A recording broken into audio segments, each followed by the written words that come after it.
Chapter 3 in the Philosophy of Freedom is called Thinking as the Instrument of Knowledge. Thinking is viewed as a tool, as an instrument that we use to gain knowledge. There's four main factors in using this tool. They appear as the first four topics of Chapter 3. They are the observation of thought, the act of self as the thinker, the thinking contemplation of an object, and the thinking contemplation of thought. These are four ways in which we direct our thinking attention to gain knowledge. The other ways of thinking described in Chapter 3 come about by employing two out of the four factors of thinking. The method of study used in the Philosophy of Freedom is comparative study. It can also be considered comparative research as a way to develop a science of freedom. The two states that are compared in topic 3.1, the observation of thought, is the everyday state compared to the exceptional state. The everyday state is the observation of things and events and thinking about them. This is something we do every day. We go about our lives, we observe things, and we think about them. In the exceptional state, we observe thought with the same method of observation we use to study other things. Normally, in the everyday state, we go about, we observe this, we observe that, and we think about it, but we don't notice the thinking that's going on. In the exceptional state, we use the same method of observation we do for observing and studying anything else in the world and direct it to our thought so that we can observe and study a thought process. Chapter 3.2 is about the active self as thinker.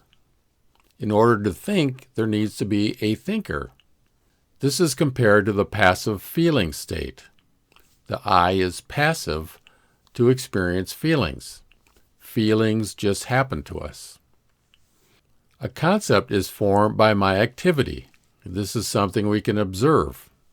We have to direct our attention. We have to be focused.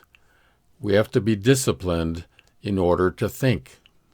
To be able to use thinking as the instrument of knowledge, we need to be disciplined and be able to focus our attention on what we're thinking about. If you've ever had a problem of producing thought, the first thing you might do is check, am I thinking about something? The instrument needs to be directed towards something to be able to produce thought. In topic 3.3, the thinking contemplation of an object, we compare the expression of feeling with the expression of thought. To express our feelings, our attention is on our feeling personality. Feelings are aroused by the object that express our relationship to it. Expressing thought is a selfless activity, where our attention is directed solely on the object that we're thinking about. When we contemplate something with our thinking, we're fully immersed in it, fully absorbed in it, our full attention is on it. This is the way you produce thought. Our attention is not on the thought, not the thought that we're producing. It's fully immersed. We direct our full attention on the object that we're thinking about. And that way, we produce thought. We have no interest in our relationship to the object. This is expressed in feelings. We're not interested in our relationship to the object. We want to learn about the object. When we express our feelings about an object, we don't learn anything about the object. We just learn about ourselves, our personality. Topic 3.4 is the thinking contemplation of thought. It's about thinking about thinking. It compares past thinking with present thinking. I can never contemplate my present thinking. Only afterward my past thought becomes the object of fresh thinking. The reason we can't contemplate our present thinking is because in order to contemplate and in order to produce thought, our full attention needs to be on the thing that we're thinking about, not on the thinking itself.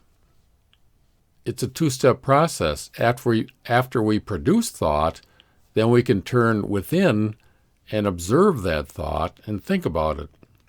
So we have to produce thought before we can think about it.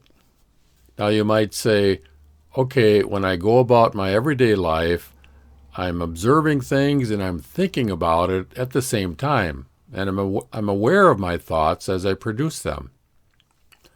To contemplate something, you have to fully immerse yourself into it. So in other words, if we're observing something, we need to fully immerse ourselves into it so our attention is on what we're thinking about, not the thinking itself. So in the everyday state, where we're thinking and observing, you can call that a state of contemplation. Contemplation, you direct your full attention. Say we observe a tree. You look outward and observe a tree. Well, by that observation of the tree produces thought content.